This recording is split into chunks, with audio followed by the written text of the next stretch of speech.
En Esparta, el placer no era menos legítimo que la virtud. Además de los placeres estaban los motivos, que eran los espectáculos. La gente se maravillaba con la tecnología y los efectos especiales. El arte del ingeniero era algo altamente apreciado y admirado, ya que hacían grandes obras, túneles y canales, como los acueductos.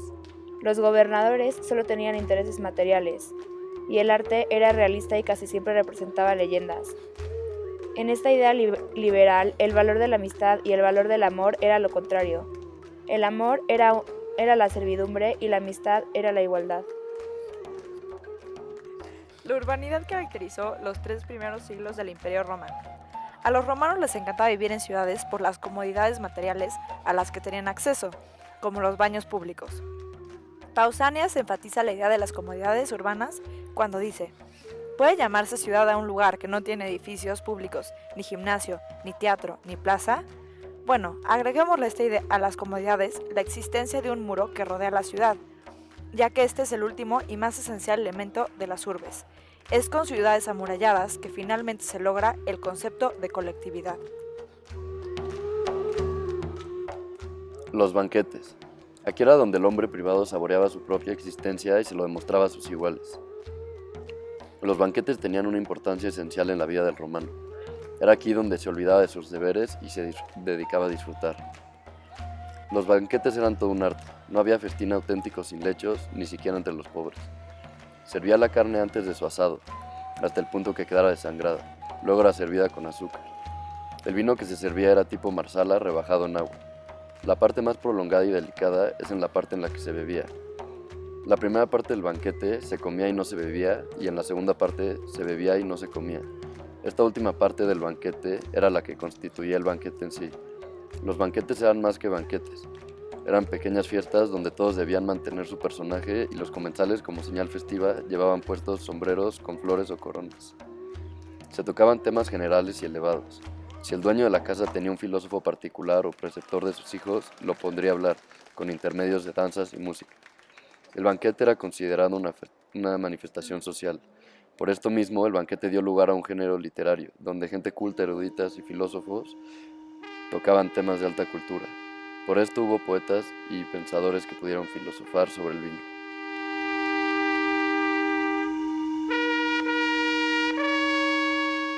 Las cofradías eran organizaciones que congregaban mucha gente. No tenían un fin bien definido. También eran llamados colegios, asociaciones libres o privadas a las que se adherían hombres libres y esclavos con el mismo oficio o culto a la misma divinidad. Por ejemplo, los comerciantes de ropa, adoradores de Mercurio. Reducidos a una sola ciudad, eran puros hombres, cada uno con su consejo, magistrados anuales y mecenazgo.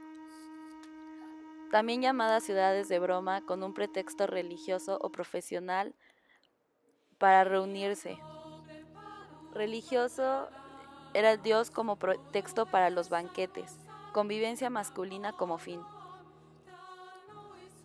Los tales colegios parodiaban la organización política de una ciudad actual. La fiesta y la piedad podían convivir en sectas y en las cofradías, ya que el paganismo era una religión de fiestas, en la que los dioses se podían complacer porque en ella encontraban el mismo placer que los hombres. La festividad religiosa era doble placer, ya que también era un deber. Para el hombre religioso, el tributo a los dioses solemnizaba el placer. El acto principal del culto era el sacrificio. Todos los sacrificios eran seguidos por la inmolación de la víctima, luego cocidos en un altar y posteriormente se los comían. A los sacerdotes se les daba una porción importante de la víctima inmolada como forma de pago. El calendario religioso, que variaba entre las ciudades, contenía las fiestas religiosas. En estos días no se trabajaba. En las fiestas religiosas se invitaban amigos cercanos a asistir a un sacrificio ofrecido en casa. Fiestas nacionales de emperadores, de algunos dioses, primer día del año y primer día de todos los meses, eran las fiestas más populares. Sacrificaban un cochinillo en honor a los genios que protegían las viviendas. Una gran fiesta anual era el aniversario del padre de familia. Los pobres procuraban hacer sacrificios menos costosos, desde aves hasta tortas de trigo. Un medio más fácil para santificar la comida era poner sobre la mesa las estatuillas sagradas de los dioses. Los campesinos también hacían sus festividades de acuerdo con el calendario rústico. Cenaban, bailaban y al final de la noche era casi un deber hacer el amor. Los espectáculos. Había una gran pasión por los espectáculos como el circo y las carreras de coches. En el teatro, las pantomimas fueron criticadas y en ocasiones prohibidas. Los baños y espectáculos eran de pago, y todo el mundo asistía a ellas. Hombres libres, esclavos, mujeres y niños eran bienvenidos. Los intelectuales también acudían a los espectáculos, pero los Juegos griegos y romanos no se parecen en nada a los Juegos Olímpicos o a los nuestros mundiales de fútbol.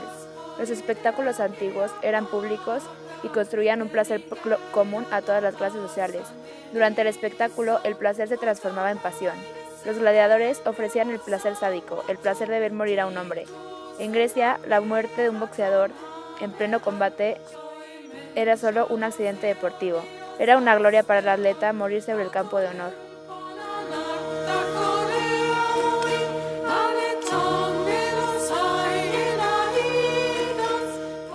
En las ciudades romanas, el mecenazgo proporcionaba a la población ocasiones de celebrar festejos en común.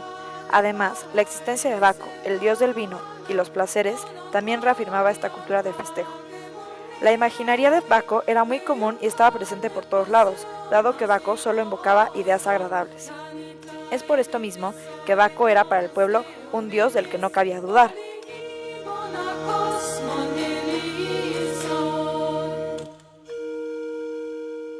Los baños.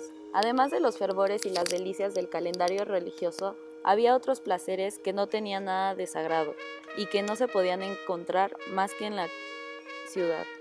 Este placer y comodidad eran los baños públicos. El baño no era una práctica de higiene, sino un placer complejo. Por unas pocas monedas cualquiera, rico, pobre, hombre, mujer o esclavo, podía acudir a pasarse horas enteras en un ambiente lujoso que era un homenaje que le tributaban las autoridades, el emperador o los notables.